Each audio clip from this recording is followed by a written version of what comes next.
What's up, bottleneck? Yeah. Anyway, we had a little conversation before we started recording, and we didn't have a good way to get from that conversation to recording. So we're recording. How are you guys doing? I'm good. Nice vacation. Whoever called last week's vacation, thank you. That was me. Yeah, sorry about that. I just I don't know, Wednesday morning was kind of like, I just do not feel like doing this today. No offense to you guys. It was more like sitting down and having to think about one thing for a little while. I was all over the place and behind and stuff like that. So anyway, thanks for that. Yeah, I'm so good. what's going on? It seems like my neighbor stopped going in reverse for a couple minutes, so if you hear the beeping, I'll try and mute. Yeah. But no, I've been good. I just was telling you guys I had a huge job with Ryan. Ryan's the guy that lives in my house. He shares my shop with me from time to time, but he's never wants to be on camera, so nobody knows him. But Ryan is a very good designer, builds stuff, and he got into this trade show business with a guy that he randomly met, and this guy keeps sending him work, and he does a lot of it. Occasionally he enlists me to help him, and it was last Monday. He says, "Hey, can you help me till Wednesday?" I said, "Sure." And I helped him. I didn't have too much going on as far as videos or projects. And Wednesday came and we weren't even like 25% done with what needed to be done. And we're going to talk about bottlenecks. That should be this person's middle name, but we'll get to that in a minute. So the whole reason then the job started getting late, and the first truck that was picking it up had to get canceled, and then there was a second truck that had to be canceled like late last week, like around Friday. And then he says, "Okay, we have till Monday. The truck is coming Monday." There was so much to do, and it was all through his brain because I didn't book the job, I didn't design the job, I didn't do anything. All I'm doing is helping him engineer small aspects of the job and assemble it. But assembling it means has to be perfect. Can't scratch the paint, can't break the plastic, all these very slow details have to be. So I was doing that all week. And in between all of that, I was able to eke out the journal video that I did, which is a little bit of a repeat, but I thought I could bring something new to it. But this could be a topic in general. How many videos can we repeat? When we finally run out of ideas, of course, we have to start repeating things. The only reason we can't repeat is because we put that own rule on ourselves. Absolutely. Right. Nobody else really cares. Yeah. So nobody complained at all in this last video, but as a matter of fact, the loyal fan said, "Oh, I remember that video. That was great. This is kind of a nice update to see the similar but different approach with different tools, maybe some new techniques and new environment." So I updated that video, and that was good. It was a good one. And there was a simple video for me to do, so I was able to eke out and take breaks from what I was doing with Ryan and go back and forth. But we finally got the truck packed on Monday night at midnight. And to put things in perspective, the truck showed up at 2:30. Ryan gave him a couple $100 and said, "If you don't mind waiting for us." He goes, "I don't mind." And the guy sat in his truck from 2:30, 3 o'clock until midnight. The guy was so nice, so pleasant. He didn't care. He's like, "I have to be in California next week, so whatever it takes." This trade show is in March. Dang. So, but the schedule was a little, I don't know.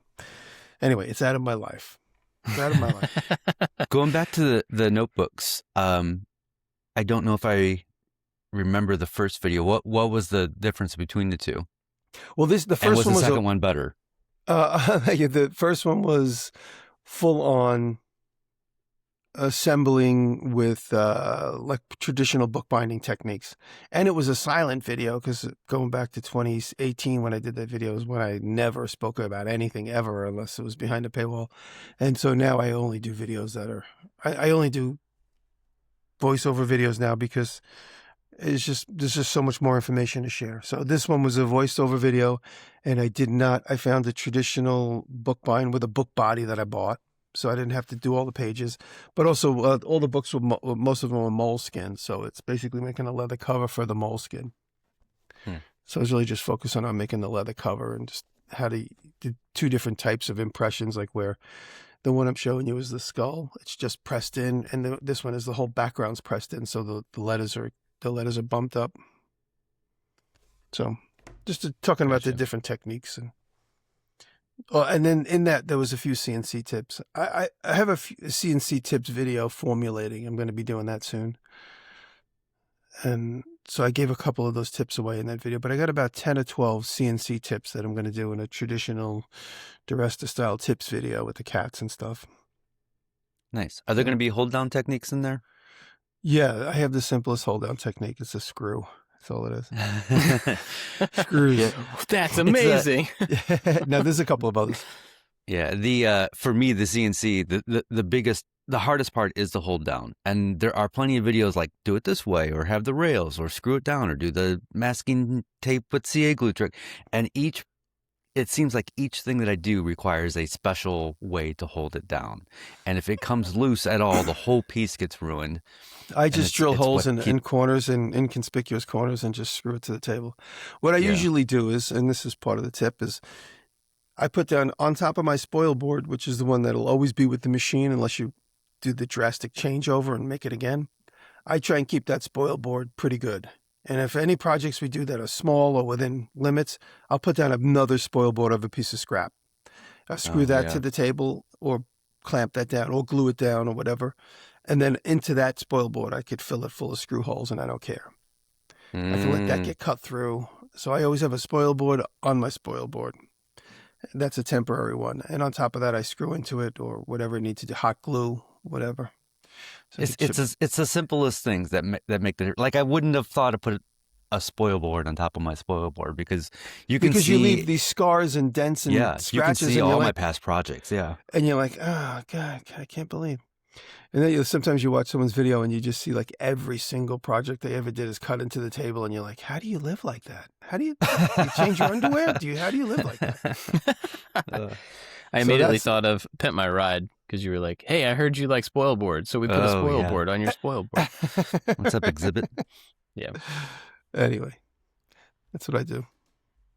Cool. Well, I'm looking forward, even though I don't use the CNC these days, I haven't in a very long time. I am looking forward to your tips video because I think the other day I had an idea for a CNC project or a piece of something and I was like, oh, hey, there's an idea. And I don't even know what it was. I didn't write it down. I have no idea what it was attached to, so it's gone. So maybe your tips video will help me remember. Got to make yourself a moleskin journal. I believe is every time you hit a certain milestone, you would do a tips video or some sort of like compilation of. Mm-hmm. Actually, I would do a collections video at every 100,000. But yeah, can't seem to break that barrier. So good.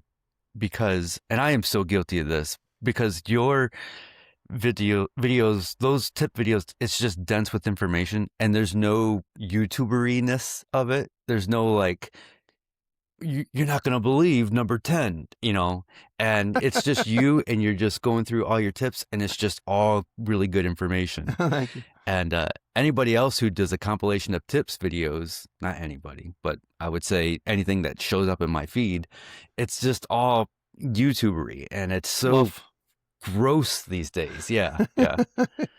My tips video on my bandsaw constantly gets you can always tell activity. We can always tell activity when you get comments referenced a lot in your email. And every day I get comments on my bandsaw video where I did 9 bandsaw tips or 9 mistakes everybody makes. Drew helped me come up with that name. And 9 bandsaw mistakes everybody makes. And then I just did a tips video. I didn't even do 9 things. That was just the title of the video. It doesn't really correlate to the thing. But I did talk about some of the mistakes. But it was a tips video on the bandsaw. And a lot of reference that. It's probably one of my most successful tips videos. So been thinking about one on the table saw. Even though I did a table saw video years ago, I'm thinking about doing a new one. And CNC is probably going to be my next one. The CNC one's going to be part of this is going to be part of a CNC symposium that's taking place in April. So the tips video is going to go through them first, and then I'll release it on my channel a couple weeks later. But I'm doing it for that event, but then it will be released. So, and then patrons will always see everything early. I'm also making a video for that event. Oh yeah, I saw your name in the lineup. Yeah, that's great. The lineup went from being, when I got the thing and I saw your name, I'm like, Dave's coming to the event? I couldn't I'm believe not it. going to the event. I'm making a video for the event. He's like, what, are you crazy? No, well, no one's going to now. They went from being in person to being. You might it's have all always been. virtual You now? might have always been remote, but yeah, I was scheduled to be there. Oh. It's a 2 or 3 day event down in Jersey, and there was going to be some live panels, but they switched it. I don't know why, but they said now everything is remote, so that's good. So I don't have to go down. But, hey, what are you going to do a video for that? What is it going to be, a CNC tips video or instructional video? It's going to be how to get real world textures onto to your board. So you could like take a photo of a brick wall or just any texture, you did that. and then CNC that. Yeah, I I did wanna it learn quickly in a video a while ago, and I used the 3D printer to create the texture. But for this, I'm going to use the CNC. Oh, I need to learn that. I want to do that. Cool. Yep. Well, David, what have you been working on? I've got a couple videos. The video coming out this weekend is it's a different style of video for me. It's kind of vlog-ish, but it has value. It's just me cleaning out, getting rid of the tools that I don't need anymore. And so I'm just going, like, I have duplicates of so many tools, drills, angle grinders. I have tools that are like the Shaper Origin I've had for a long time. I paid for it, and I don't use it. So I'm kind of going through and just getting rid of tools that I don't need anymore, jigs that I don't need, half started projects or project ideas that I've just been collecting on a shelf and just kind of getting rid of it. So it's kind of like a video about letting go. And there's little stories about why I bought this particular thing and then decided to ditch it because everything is just taking up space. I've run out of space in my brain and in my shop. Mm-hmm. Yep. So it was,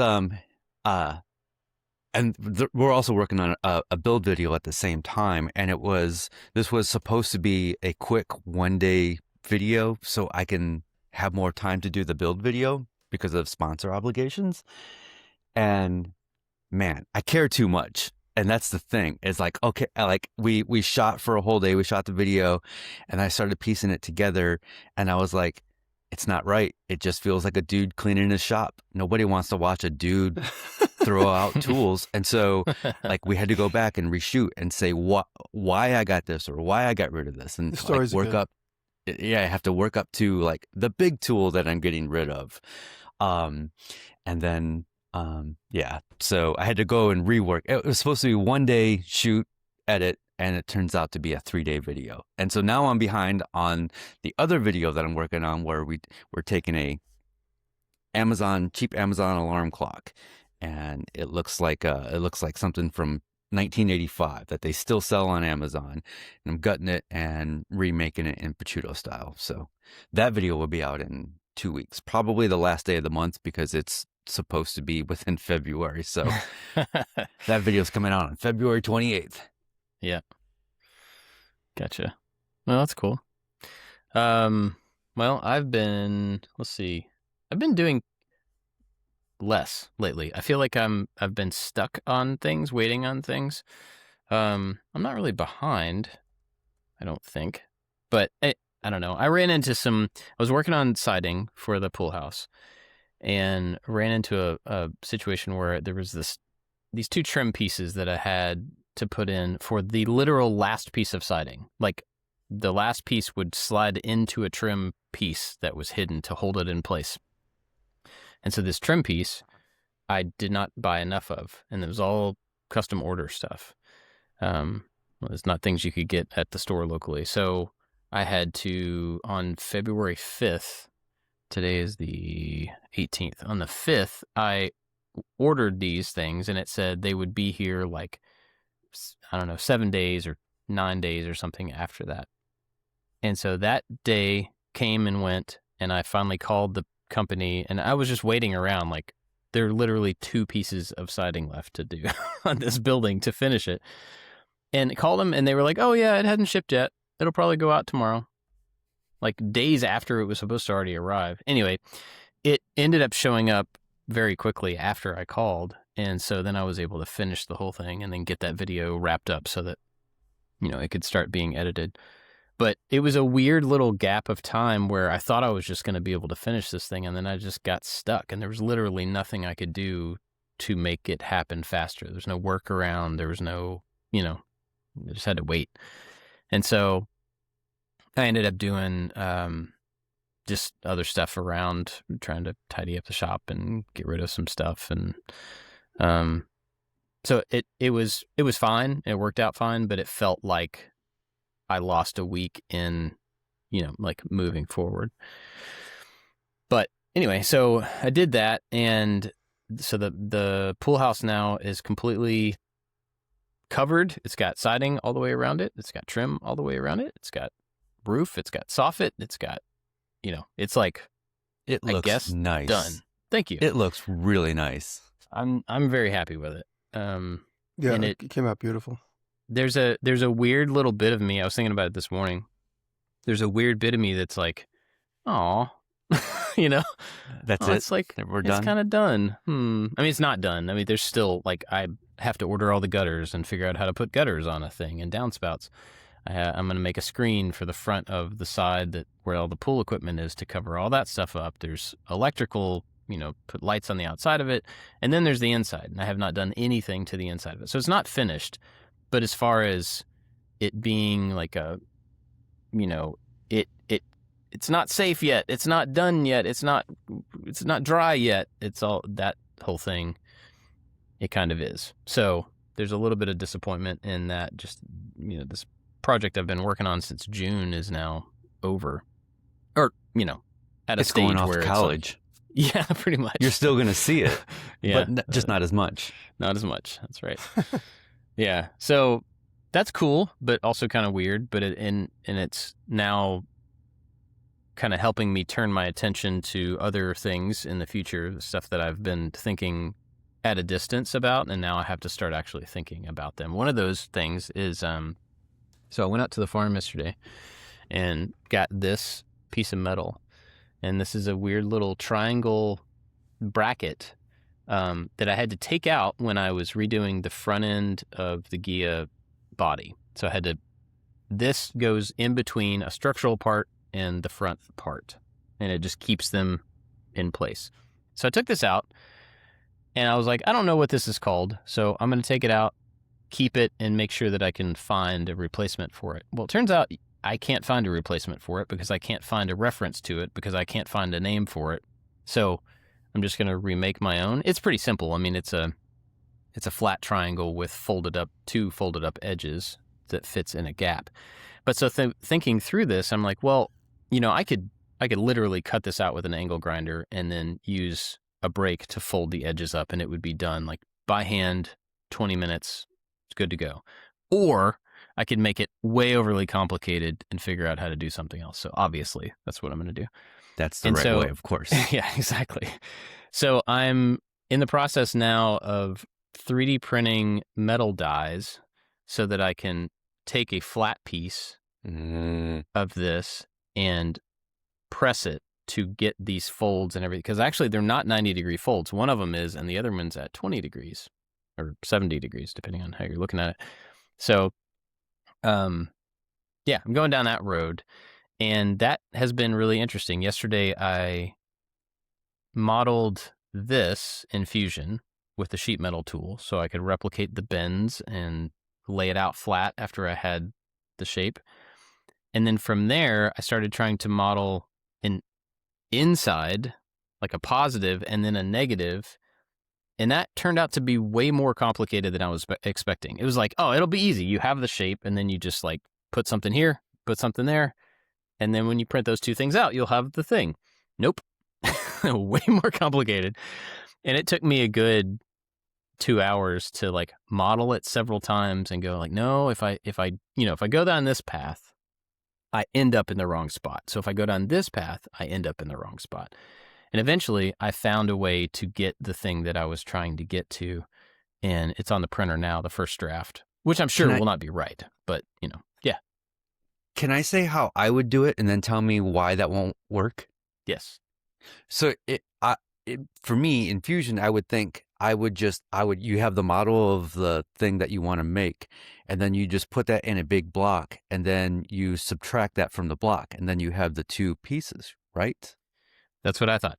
And that would work better if this had a flange on 3 sides. So for people who can't see this, I'm holding a flat triangle with a folded up flange on 2 sides, and the third side does not have a flange. So if you were to cut this out of a piece of a block, there's nothing here to separate the top and the bottom from. Mm-hmm. I don't really know exactly how to explain it.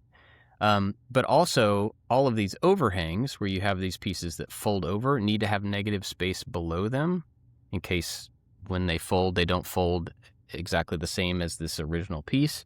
Mm-hmm. You have to have a way for the positive and the negative to fit together in a way that's compressible. So you have to have one fit into the other, but line itself up and also end up being at the same height once they're pressed, taking into account the thickness of the metal. Mm-hmm. I thought the same thing because I was like, oh, it'll be easy. You just like take a block, cut this. I know, Jimmy, hang on. And you cut it out. But it's not that, mainly because of like the rolling and then that one flange not being there. I just had to think through it differently. So, Well, yes, Jimmy. If I was going to approach that, the first thing I would assume is that it would just have to be stamped, oversized, and then cut back to shape. So you'd end up with a flange that's the bottom, the sides, and then the waist. So you'd end up with, it would look like the piece was stamped right in the middle of a sheet. And then with an angle grinder or a bandsaw, you cut it off and then adjust it to the shape that you finally need. Versus having the piece cut and then stretched into shape. That would be if you made thousands and you didn't have time to recut them. But if you're only making one, I would overstamp it. But if you're in production, you really do have to figure it out the way you're talking about it, which is like get the cut piece, stick it in the jig, and then it's done. Yeah. Yeah, and like I said, I could have just done this by hand and it would have been way easier. And I'm making the point in the video that's obviously that would be the way to do it. I need 2 of these. I need one This is totally way a Bob video. and This one. is Oh yeah, problem of course. solving. Yeah, I love it. So I only need 2 of them, and they're mirrored of each other. And so that would be the easier way to do it. But I'm just trying to learn how to do a new thing. And so this was one of the justifications for me getting the new Formlabs printer, is that I could print the jig or the die pieces in like a rigid 10K material that's like super hard and made for this type of stuff. Shane from Stuff Made Here has done this with that same material. And so I watched his video on how he did it. And he's using a more complicated part with like holes in it with the radiuses that have to be pressed into it. It's like way more complicated. So I'm doing the simpler version of the path he went down. But anyway, all that to say, I'm in the very beginning of trying to figure this out. And I said in the video, and I thought this earlier when you were talking, David, that when I first started this, it felt like it was going to be really easy, which, knowing myself, means that I don't have a complete understanding of what it is I'm trying to accomplish. That's what that means. Like, and I know that now about myself, that if I think something's easy, that means I don't understand it well enough. So maybe that's our topic then. Because you think something's easy, and then there is always the little roadblock. Yeah. Yeah. Huh. Yeah. So I've got the first print coming off, and then I'll test it out today. You can tell me to wait and watch the video if you don't want to spoil anything, but I have a couple of questions. Could I do that with my with a filament printer? Would I be able to make the that hard enough? Would I need to think about different materials or infill? I mean, you would have to print something 100% solid, and on a FDM printer, and even then, it would probably have a lot to do with like the layer orientation, because obviously, if you put them in a way where they can, when the pressure can push them apart, then they're going to splinter. So you would have to do the layers in compression, and even then, I don't know because of the geometry. So like, you think about this one, the negative that goes underneath it is going to have an arm that comes up. It's going to have a wall that comes up. And that wall is going to want to compress when you press it down. And if it's got room to go out, then it will try to go out and explode basically off the side of it. Because of those layer lines, they're weak points at every single layer. And so I would imagine there's just more opportunity for it to explode out. But I don't know because I've never done this. So, and I don't know anything about dies. Can the ends be at a 90 degree, or does there have to be a slight angle for that die to work? There should be a slight angle because, and actually, apparently it should be over angled because steel, I'm doing steel Spring for back. this. It's going to have spring back, right? So you're supposed to over angle, to try to bend it out, knowing that it's going to come back a little bit. This piece in particular doesn't really matter. It's on the inside underneath other panels, and it's a bracket to stop things from flexing. So it doesn't matter what it looks like. It doesn't matter if I have to like finagle it a little bit and bend it into the thing when I weld it in place. So I'm not super worried about getting those angles 100% exact. Also, the fact that I removed and replaced both of the pieces that this was supposed to connect. So there's a very real possibility that the thing I need is not this. It's something else. But I held this in place to my new metal and it worked, and so I'm just kind of going with that. Anyway, I'm at the beginning of this process, and I really don't know what I'm doing. So my final question is, what's are you using like a hydraulic press, or what do you use? Yeah. Okay. Yeah, I've got like a 20-ton Harbor Freight press. Okay. My plan is to use that, and I've actually got a metal brake attachment for it that is pretty stout, but it is like it's not. I guess it's not a brake. I don't know exactly what you call it. It's like a press brake where you push into a corner. Yeah. It has like a 90-degree corner that and would then be like a considered wedge. press brake. Yeah. Okay. Yeah. And so theoretically, I could probably do this with that by itself. That's boring though, Like I want to figure out something. You're setting yourself up because you could do this in the future with more complicated pieces. So why not learn on this little thing? That's why I keep asking questions, because like I want to be able to do that. So yeah, I'm looking forward to the video. Yeah, we'll see. I don't know. There's another piece. If this works out well and is easy, there's another more complicated piece that I would like to figure out how to do. And it's like, you know how when you have a piece of sheet metal and you need to add structure to it, you can add a bead, right? You can get a bead roller and like it makes a little bead inside the metal to stop it from being able to bend. And so there's this other bracket that is it's a U-shaped bracket, and there are beads on both of the uprights of the U, and there are folds at the bottom of the U. So I would have to make it flat, press the beads into it, and then use a brake to fold it up into the U shape. And that would be multiple steps, a lot more thinking and planning and complicated. But if Aren't you going to compress the bead when you put it in the brake, though? I don't know. I have no idea. I don't think so, because I mean, they're like centered in the uprights of the U, and the brake is there's a gap between, I don't know. Like I said, I want to do the simple thing first. Right. We'll go from there. That's cool. But so anyway, those are the things that I'm working on right now. And then I'm planning, and modeling another future aquarium project. I think I told you guys about it off. Mm-hmm. If not, we can talk about it in the after show. But that's actually going pretty well. But that's for like April. So we need a term for this. Maybe this is called hobby creep, where the thing that was supposed to be personal is now creeping into the business. Yeah, it's definitely a problem. Or actually, I like to look at it the other way. I'm figuring out ways to justify business expenses for my hobbies. Okay. Yeah. Okay. Mm-hmm. Sure. Yeah. But that's fun. So we were talking earlier before we started recording about how, David, you were working on one thing. It was supposed to be quick to try to buy you some time to work on the next thing. So, I think that's something that we all run into on a regular basis, especially with like the YouTube pace, whatever that pace is for each individual. Like you're still on some sort of a release schedule and you're trying to do something so that you have time to do the next thing, and you're always trying to build in a little bit of margin so you have more time to think longer and design better. But you're like kind of in that right now. Mm-hmm. So do you have any thoughts or like anything about that you want to talk about?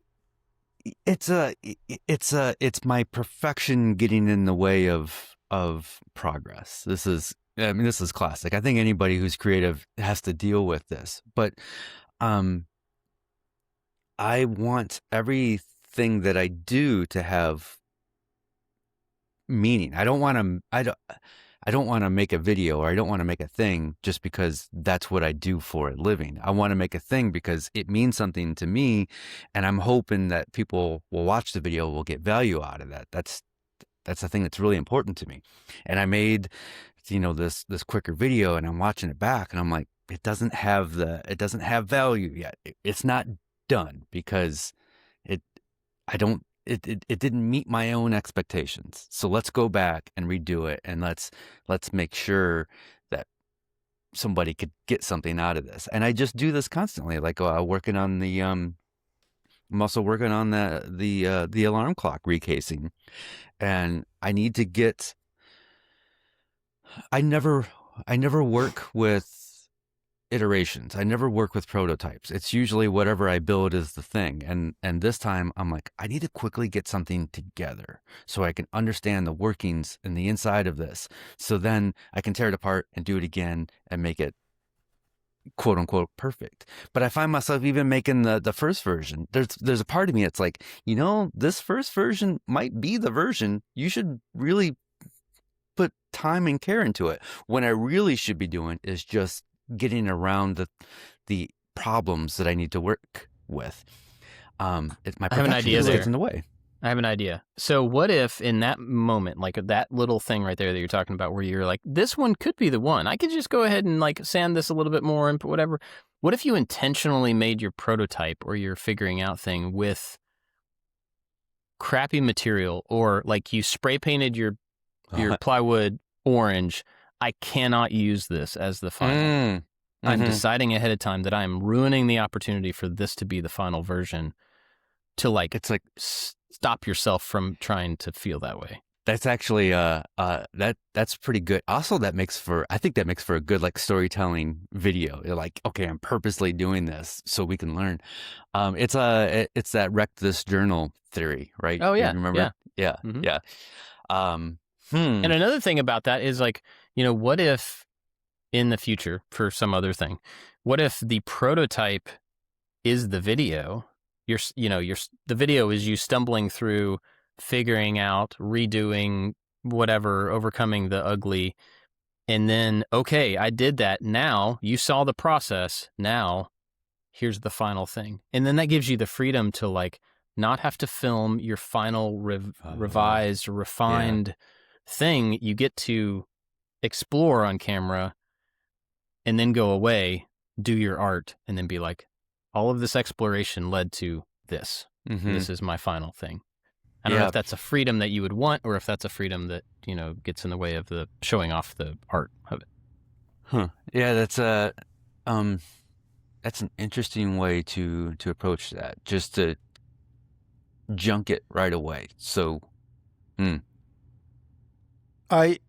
Yesterday I spent the day improvising, not the whole day, but on and off. I came up with this idea during our Valentine's Day dinner. Rachel and I were talking about a leather bag idea, and I had a couple of ideas. And then I went home, and I think on Sunday, in between the rush of working with Ryan, I cut out a little cardboard idea, glued it up. Monday, I found a few minutes, went to the computer, did a pattern. Yesterday, I had a free day because the project was done. I laser cut a cardboard one, folded it up, adjusted it on the file, cut a second one, adjusted it, cut a third one, adjusted it. Then I went to 3 leather ones. So that was all on and off throughout the day, just cutting one. And then when I fold the leather up, sometimes before I put a rivet in it, I'll glue it. So I put a clamp on it and then walk away. And then last evening, I put all 3 leather ones together.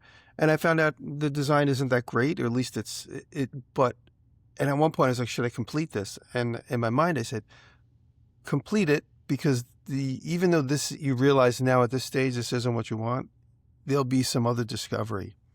And what was interesting is I brought it up to the house and I showed it to Rachel, and she's like, eh. She goes, what if, and then she crushed it was a 2-sided box, basically. It's like two cigar boxes that close together on a hinge.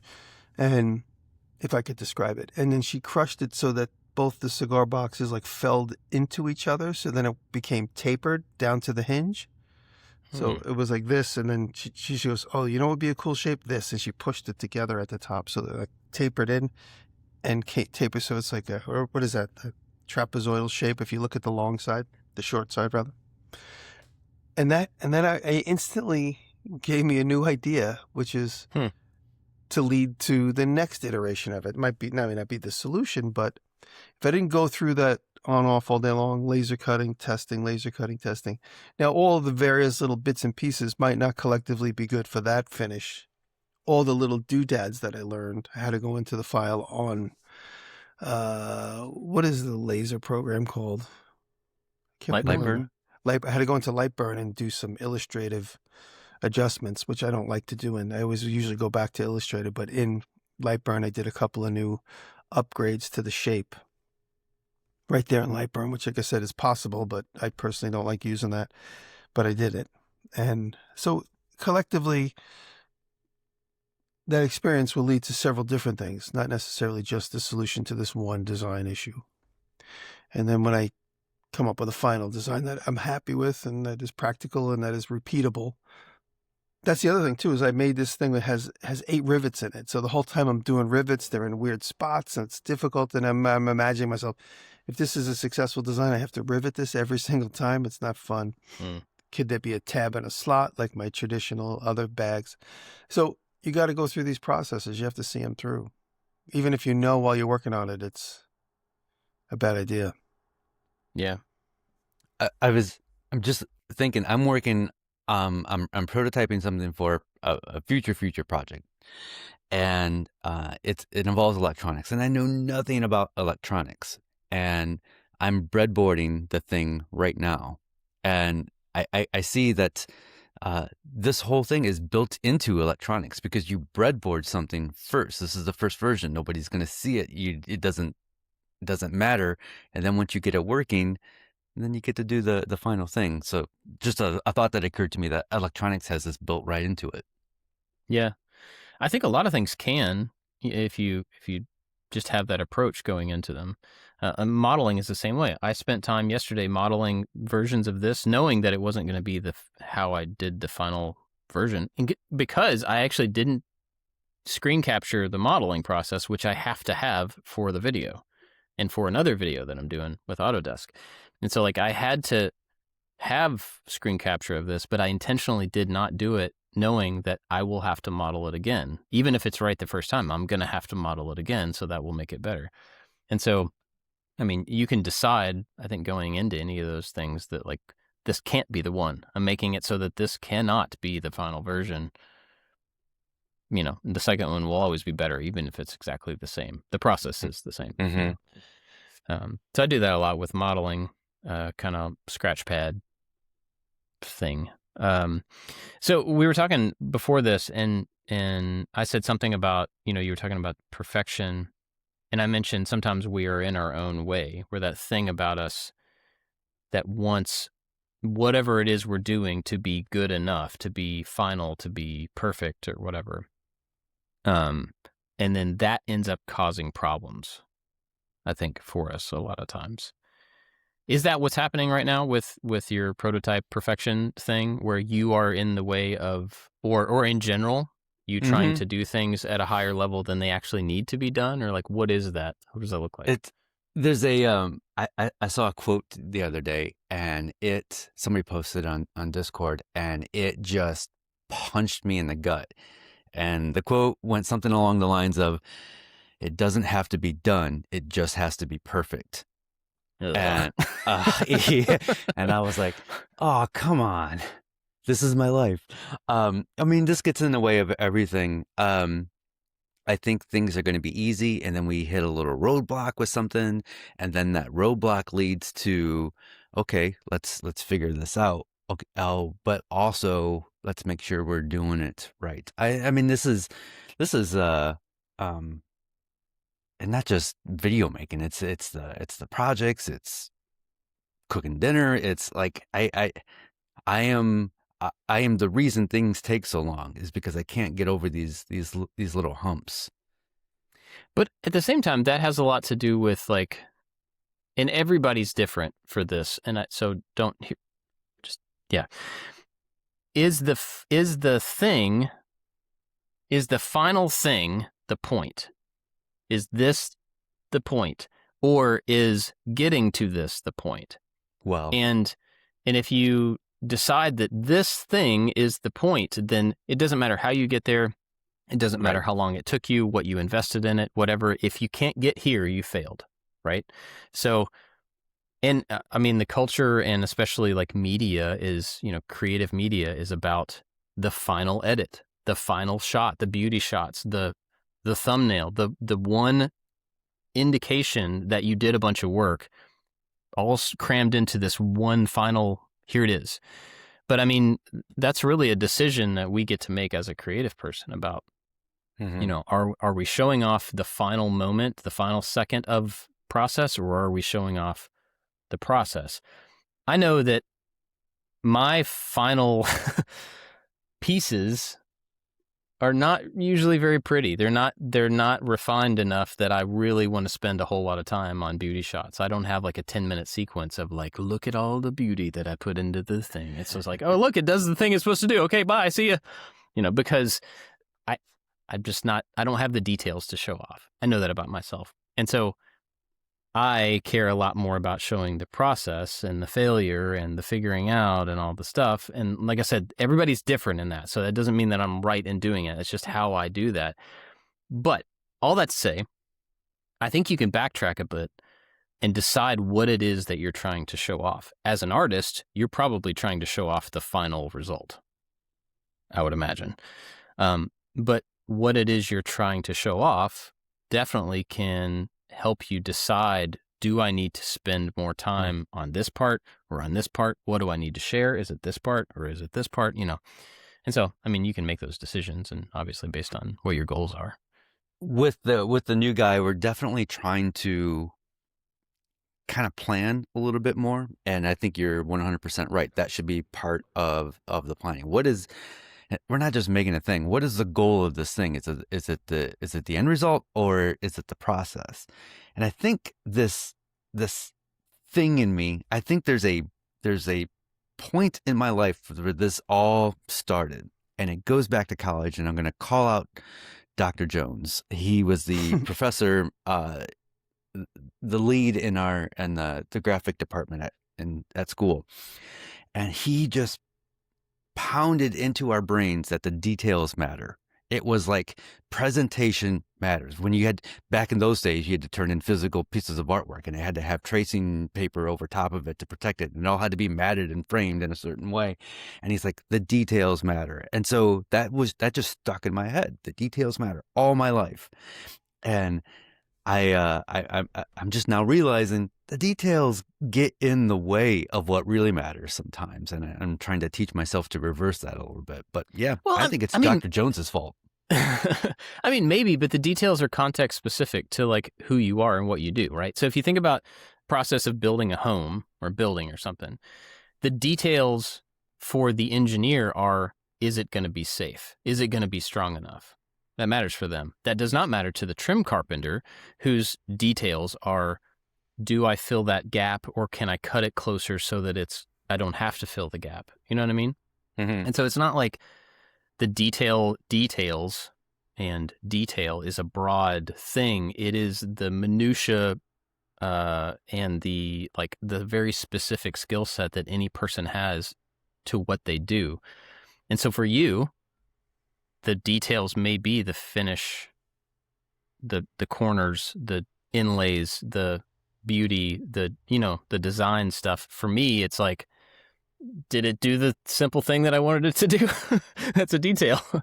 Can I weld this piece of metal back into the car? That's what I'm going for, So mm-hmm. I don't know. I'm saying that in that it would be really easy to brush that thought off as like, yeah, they get in the way, but maybe not. I mean, your details would get in my way. My details make it in your way, and that doesn't mean that either one of them are right or wrong. We have different details that we care about. Well, it's also good to know where you are in the process. As I was saying yesterday, I glued up these leather bits and pieces. If it was a finished piece, I most likely wouldn't glue it because I'd be afraid the glue would leak out and show, and then you can't, like you can wipe, sand away glue off of wood. When you get glue on leather, that piece is basically a gift for a friend. So yesterday in my iteration, talk about details, I glued it and there was a little squeeze out and I had to remind myself, this is the process. This isn't the finish. This is a means to an end. It's not the end. So who cares? So that was a way for me to keep moving through the process. But when I'm in my own videos or I'm doing something, you got to remember people don't see everything. If you're working for a client, it's a different story. But if you're working for a video or yourself, you can forego a thumb stain in the wrong spot. No one's going to see it. But if it was for a client, you'd make sure there's no thumb stain because they're going to examine it and flip it over. You don't want them to think that you're any less than professional. So the details matter, especially the details that show. Yeah. And it all depends on the client, the situation, the circumstance, the presentation. So you could really skip a lot of stuff or cut a lot of corners. Especially, I'm also trained in the TV world where as long as it looks good on the camera face, that's all that matters. Yeah. And then we have to remember that for our YouTube as well. But again, there's always different parts where details matter. Well, so don't bottleneck everything by being like the detail perfect person. Yeah. There's a few people in my life that are like that. They're stifled because every detail matters. And one person in particular I worked with last week, I realized the bottleneck was him because every design decision, every attachment, every screw, every hole we drilled, he had to stop and think. And then I reminded him, I said, you're looking at every decision you make has a potential for total catastrophe. I was like, get out of that extreme world. Because every screw we put in, he says to himself, what if the wood splits and then the wall falls down? I go, stop it. Collectively, this object we're building is all these different pieces going to be a trade show wall. It's going to be fine. If this one screw pops out the side when no one sees it, take it out and put it in again. But then he'd be like, oh, wait, but now the wood is split. I'm like, who cares? Squirt some glue in it. Let's keep moving through it. And you got to figure out where it's time to move through it and where it's time to overanalyze. And like I said, this person I'm talking about is Ryan, of course. But there are other people in my life and students that I've encountered where every design decision it could mean catastrophic failure if you make the wrong decision. You got to get out of that extreme world. Some people are stuck in that. And catastrophic failure could mean falling off the wall with a bad hook on a heavy object, or it could mean someone says, I don't like this, I don't want to pay for it. That's the equal amount of catastrophic failure. Or in our case, sometimes nobody will watch it. But you got to get out of that catastrophic failure mentality where if this isn't in the right spot, and then you agonize over putting it in the right spot because you're afraid of catastrophic failure. Catastrophic failure hardly ever happens. Yeah. No matter what you do wrong. That's true. I think you've said that in other ways before. The worst case scenario is almost never the most likely scenario or something like that. Yeah. I think I've definitely done that, which is different than what I just said a minute ago around the Karma Gia. Working on the bodywork, I've spent so much time overthinking and worrying about, like, is this weld going to look good enough? And then I step back and I realize that the weld is underneath a car that sits like 6 inches off the ground. Like, nobody's ever going to see that unless the car's upside down. And if that's the case, then who cares, right? So I've spent a lot of time. There's other problems. Yeah, there are bigger problems.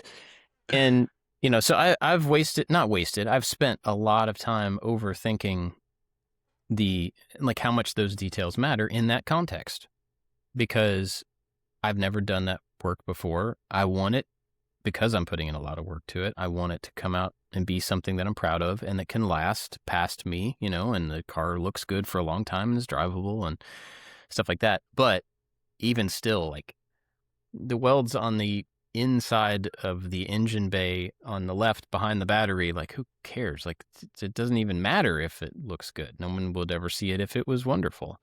So, yeah, I can say that I don't care about those details, but at the same time, I definitely do in certain situations, more than I should. So, yeah. Any other thoughts on this type of stuff? I mean, we started off with the phrase bottleneck. Are there other things that slow you down from progress besides details? I mean, for me, yeah. For me, it's about not having enough, feeling like I don't have enough detail in my head to get something started. And it's like I am a box of contradictions. Like, I get it. I say one thing and then I act a different way, and then I act one way and I say a different. I do it all the time. But like with this metal die thing, this is just the most recent thing I've been working on. I could have started this last week. And every time I would start to think about it, it was like, well, I've got to figure out exactly how I'm going to voice the beginning of the video. And I need to be at the farm, and I need to move this stuff out of the way so that I can get a good shot of the car. And so I just can't, I don't really know yet. And I would put it off. And then I would be trying to fall asleep and think, I've really got to figure out the beginning of that video. And I don't really know. I'll think about it tomorrow. And I think I don't have enough information, or I don't think I have what I need on hand to really think. You don't need anything to think. And so I would just not do it. The whole time I'm pushing this thing off because I'm not sure how to think about the beginning of the video, which can be shot at any point. It has nothing to do with modeling dies for a piece of metal. I know what the metal looks like. I can model the die for the metal. And so my bottleneck is putting off the whole of a thing because I don't know how to think about a part of the thing. And I will put off the entire project when I could just be like nibbling at it a little bit here and there. I get this one part done, and then maybe that will inform how I talk about it in the intro, or maybe that will inform what I decide to do with the next, So that's definitely a bottleneck where I want to have more of a plan to get started rather than just start. And that's totally contrary to how I do things in the house when Jenny and I are trying to make a decision about like the siding, for instance. I was like, let's just pick siding, and then if we don't like it, we can change it later. Like, it doesn't really matter, we could do it. And she's like, well, the way Jenny is, she wants to see every potential siding ever and every color of every siding and look at them all on the house to make sure that we're narrowing it down to the best thing. But before we narrow, we have to expand out. And I'm just like, well, I don't know, let's pick one that we like, and then that's probably good enough. And if we need to change it, we can change it. So I contradict myself constantly in those two things. So like, sometimes you just jump in and just do it and fix it later. Sometimes you just don't start it at all until you can completely do it. So yeah, I am a bottleneck. Jimmy, you're a bottleneck. Tell us why. Jimmy? What's that?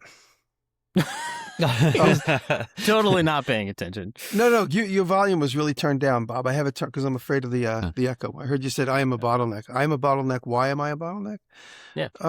I don't think that I am a bottleneck. It's usually everybody around me that's a bottleneck.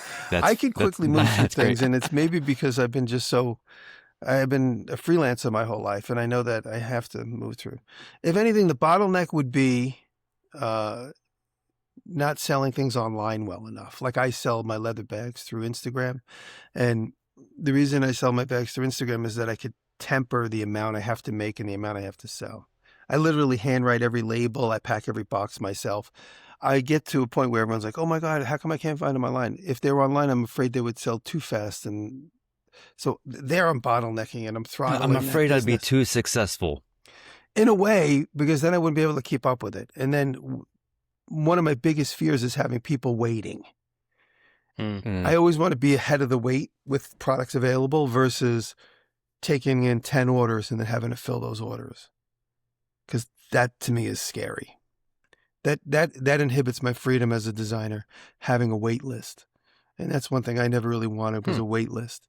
So I always want to be ahead of it. And that's that when we were making the ice picks in the beginning, I'd wait till I sold 100 and then I'd make 100. I'd pre-sell 100 and then I'd make 100. And then I realized, let me just make 200. And then life became easier because I was always stressed out about fulfilling those orders. If someone gives me money for something that doesn't exist, it stresses the hell out of me. Yeah. I'm like, wait till it's done. This way I could abandon you and there's no ties to us. I could literally cut you loose. I could pretend I forgot. And then we have no argument. There's no lawsuits. That's why I never really, I'll take half. If it's a big job, of course, I'll take half the money up front and then the next half. But with the smaller products like this, I always like to make sure it's done before I sell it. And so that could be a bottleneck. One of my biggest thing that slows me down and getting prepared for future videos is I'm really impulsive, where I might have a whole list of things to make that I want to make or that I need to make, but it's the newest idea that I want to do right now because that's the shiny object. That's the thing that has my attention. I'm like, all right, let's make that right now.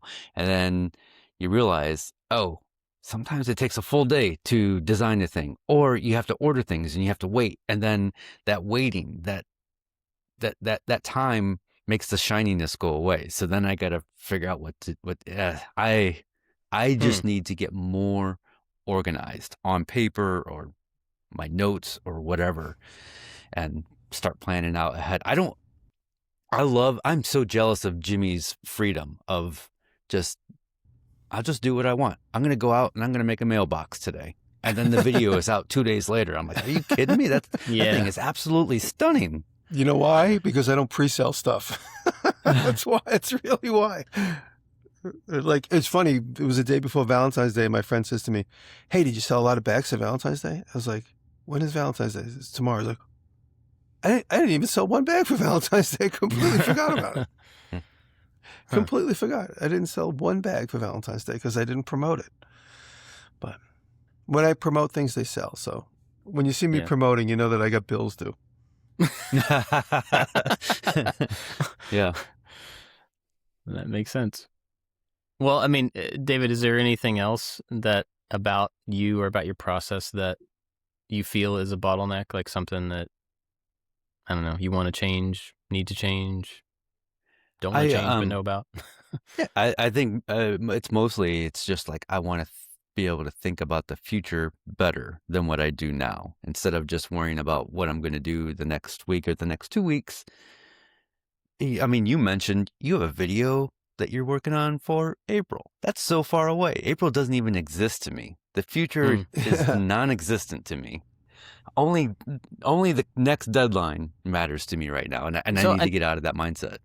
That's how everybody has different process, obviously, and I know that you like notes on paper and stuff, but do you have a calendar, like a content calendar, even a rough one that you work on so that you can lay things out in the future? Do you have anything like that? At one time, I did. It's when I got into Notion and started learning how to use Notion. Mm-hmm. And the fun for me was learning how to use Notion, not setting up my future projects and categorizing them and having lists. And so as soon as I was done making that Notion template, I was over that project. Gotcha. Huh. Interesting. Became a project. Jimmy, what were you showing? I just keep lists. I just keep lists. And when I have a vacant spot and I have a week where I don't have anything due, or if I don't think I might do a video, I'll just start digging through my old notebooks and find an idea like, oh, I forgot I wanted to make that. And then I'll jump into that. The mailbox just came literally out of nowhere. It's just like that morning or the day before I went to the mailbox and it was just packed with all the stuff that we bought. One thing I must correct, and I didn't know this, in the comment section, because I said, oh, my box is always filled with UPS stuff.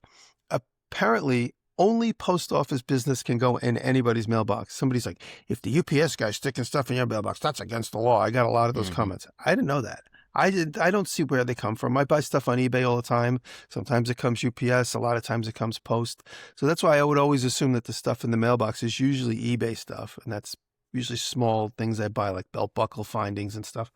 And anyway, so I did not know that. But it is true that the post office is the only one that uses that mailbox. I noticed that since I posted the video. And where the mailwoman would always come up to the house with big boxes, and I'd meet her at the door. and I'd collect it I'd usually walk out to her car.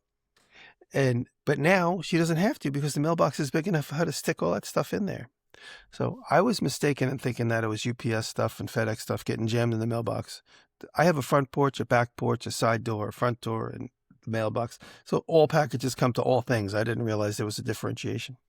So now that the mailbox is big enough, she's been jamming stuff in the mailbox, and there's plenty of room for more stuff. So if you UPS guys listening, Shane, if you're listening, you could stick stuff in my mailbox. I won't tell you. I know I have all these problems, and I know every solution. I know all the things that I need to do. I don't need input. I don't need somebody else to say, you know what you should do is you should map this out on paper or in Notion or in your notes. I don't need somebody to tell me that because I already know. I just don't really do it. Personal. It's really a personal. It's a person. Yeah.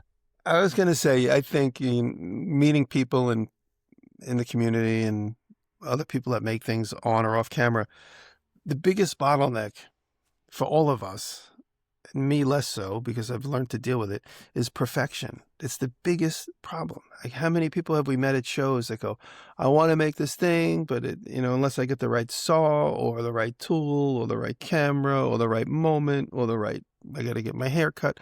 No, none of this stuff really does matter. You really have to just get into it. And if your initial project starts going bad, you say, okay, this is my reference point. Now I know where to make it better. So you could always just get started. Even if your first YouTube video is crappy, that's your reference point. You look at it, nobody has to see it. You make your next one better than that one, or your console, or your bed frame, or your book binding, whatever it is. Everything you do could either be the finished project, or at one point it becomes the reference project. Which means now you got to iterate. I mean, that lesson right there is so valuable. And that is a thing that is not taught in schools, or at least wasn't taught in my school. You were just taught the process. Yeah. And then you're not taught the hurdles that you're like. The big shock to me when I got out of college for graphic design was when you started working with clients, they ruined the design. You would make this thing, it was laid out all perfect. And then now the client wants 300 words in this cell sheet that didn't need to be there. Yeah. But now your layout's all broken. So you learn to cram a bunch of stuff in there, and you have to let go of the design. And those are things that weren't taught to us. This got me thinking about something. This is a whole nother topic, so we won't go into it today, but I'll just save it. Okay. I'm curious. That's interesting. But I will tell you just a little thing about this week that just came to me. This whole week long, I worked for Ryan. He was the point man. He talked to the designers. He got the text messages. He got the schedule. I got nothing. And it was fine. Ryan offered me a couple of bucks to help him, and I said, sure. We built everything in my shops. We used my big CNC machine, everything. My name wasn't on anything. And he kept asking me, what do you think about this? I go, I don't care what we do. My name's not attached to it. I said, if my name was attached to it, we would already be done. I said, but it's not. So I don't care what happens. I go, I don't have any responsibility to this truck driver that's waiting. I don't have anything. And then at one point, Mike came and helped me, and helped us. So it was me and Mike and Ryan, but Ryan was in charge. And I said to Mike, I looked at Mike, I go, today we're day laborers. Don't get emotionally attached to anything. Don't get upset if things are going wrong. It has nothing to do with my company and you personally. I said, so we're just following whatever. And he got it done. Ryan's always a little late, but he got it done. And he's a very good designer, very good builder, but he overanalyzes too much, which is why everything got slowed down. But I was like, Jimmy, when the views go away and you can't make videos anymore, life coach is your next job. I got to get my certificate. And so the point of it all, that this is leading up to a joke. When we get plywood delivered, because of the address, the plywood company always puts a sticker on the pile of plywood that says Diresta, so they know that forklift pile goes to my shop. And we were joking. Mike goes, your name's not on anything. He goes, there's a sticker on the back of the plywood over there that has your name on it. And I went over to it and I scraped it right off. I was like, there. I go, I don't care what happens with this project. I go, I'll do my best to help you through this. Talking to Ryan, I was like, but it's on you. Of course it's on you. Everybody knew that. That was implied. I was like, phone calls, delays, hang-ups. We get stuff. I sent you guys pictures. There's big die cuts and handmade letters. Those all came from Manhattan. They could have been come late.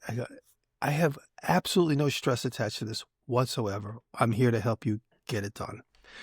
And that was such a sense of freedom. But the minute my name is associated with it, the stress level and the attention to detail goes way up for commercial jobs. So, okay. I think what Jimmy is saying, David, is that you should create a new artist persona where you wear a mask and nobody knows it's you, and you do all your art under that, singer. So your name is not associated with it, so it cuts down the stress of having. That's not what he's saying, but it would. Fun. I think there is something to that though, because if you approach a project and you just say, "I'm going to approach this project with that persona," maybe that's the trick to get you over everything that you're trying to get over. That's why Kiss always wore makeup, just to have a different. It really does help when you're anonymous. Yeah. Cool. Any other thoughts on this? I think we could all do an experiment where we could build something that no one's ever going to see, never going to be filmed. And that's all my videos. But that's funny. But in general, we should all do that. We're all listening. People build something that you're never going to show to your wife or your kids or anybody, and just have fun with it. Don't worry about what. And that only gets harder and harder because we're all trained by social media to share everything that we do. Yeah. Look what I made for dinner. Yep. Good advice. Well, I want to thank our Patreon supporters who are awesome and have supported us for a really long time in a lot of different ways. Like we get a lot of comments from them, not just the money support, but we also get links and follow-up and stuff every week. People send us things and I pass it on to whoever it's to, and a lot of suggestions, a lot of encouragement. So big thanks to everybody over at Patreon, especially our top supporters, because they do more than they need to, but we're really grateful. That is A Pretty Big Deal Inc., Albert's Woodworks, Chad from Mancrafting, Chris McCormick, Nick Ryan, Odin Leather Goods, Pete Rondo, Rich at Low End Design, Scott Data Yourself DIY, The New Janky Workshop, and Works by Solo. But also people like Matt Webb. Matt is a new patron. So Matt, welcome. Thank you for supporting the show. And everybody at every level of support gets the after show.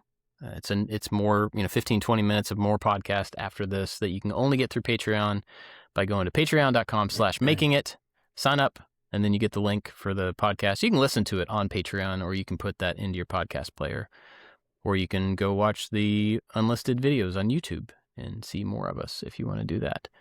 So that's patreon.com/makingit, and we are really, really grateful for all of you all. Thanks for being here. You guys got anything to recommend this week? Anything cool? Jimmy, are you still looking? Yeah, well, you know what just came up, and I can't say I watch him a lot, but I'm so impressed with Alex Steele, how he's moving into this host position and finding. I do watch them, but I don't watch them every single time they come out, and I always plan to. But I'm looking at it. Just came out 4 days ago. How super steels are made, and I just think it's amazing to watch him grow from just a guy in a shed with his power hammer. Obviously, he was always very accelerated, more than any one of us, but watching how now he's become so prolific in going and finding the source of all these things, and going to the shotgun factory and going to the leather bag factory and doing all this thing. I think it's a great evolution for such a talented person to really go back to the roots and find where and how. Mm-hmm. It's great. So Alex he just keeps expanding and growing, and it's great. He's fantastic. That's all. So mine it's a long one. I'm only halfway through it, but it's from the AP, and it's a little mini documentary about The Simpsons. They've made 800 episodes, and I've probably only seen 100 or so episodes of The Simpsons, so I'm not like a huge fan, but I enjoy The Simpsons. But this little doc it's good. It's an interview with all the people on the show, and you guys are both 10 years younger than me. Do you remember where The Simpsons started? The Tracy Ullman show. Tracy Ullman. Yeah. Tracy Ullman show, yeah. It was a big deal. It was a really big deal. And then when it broke out to its own show, I was at SVA at the time, and all the cartoon nerds were like, whoa, this is an amazing show. And then do you remember when the shirts became such a huge deal in the 80s? Yeah. Everybody had on a Simpson. 90s. It was like, I would say the 90s. well, I was still at SVA. I graduated in 90, so I remember the shirts exploded, like 88, 89, 90. And I'm sure it passed into the 90s. That's when you guys were coming of age, remembering things. That's when your memory started to work in the 90s. That's, yeah. and then in the 2000s is when I forgot everything. Yeah, then the decline. Have you guys been seeing this thing where it's people going around asking people that they work with, what year were you born? And then it says 2003. What year were you born? 19. And the minute you say 19, it shows them like churning butter. Have you guys seen these? No. I'll send it. It's usually with a girl will walk around like a salon or wherever she's working. She's like, Jimmy, what year were you born? And the minute you say 19, it shows you like fixing a Model T. But if your birthday starts with 2, then it just moves on to the next person. Like, you're okay. You're okay. I got a couple. One is, did I tell you about the guy that made the piano for his pet octopus a while ago? Yes. Yeah. Okay. So that same guy, and I don't know his name, sorry, made a magnetically hovering guitar string guitar. So this video has been going around. You've probably seen it, but super strong magnets holding the strings in tension, but it's floating. And so he eventually got to where he can play the guitar with these strings not really truly attached to anything. It's wild. It is wild. Very, very... I think I commented on the video of like, anytime you make an instrument where you have to wear safety goggles while using it is pretty punk rock. Because it's dangerous, because these magnets are insanely strong. Yeah. That's a good pick. Pretty interesting. And then the other one is just a show that is it's 8 episodes on Disney Plus. It's called Wonder Man, and it's a Marvel show. But even if you're not into superhero shows, we're not finished with it. We have like 2 episodes left. It's barely about superheroes. Like, that's the context for it, but it's about actors. And it's just delightful. Like, it's just really fantastic acting. And it's mainly about these 2 people who become friends through this weird process. And it's just a really good show. So, set the superhero part of it aside, because that's really a very, very small part of it. Go check it out. You guys got anything else? No? Jimmy's muted. No? That's cool. it. All right. Well, thanks for listening, everybody, and we'll catch you next time. Thank you. Thank you. You got to tell them that you love them. You got to finish it. Okay.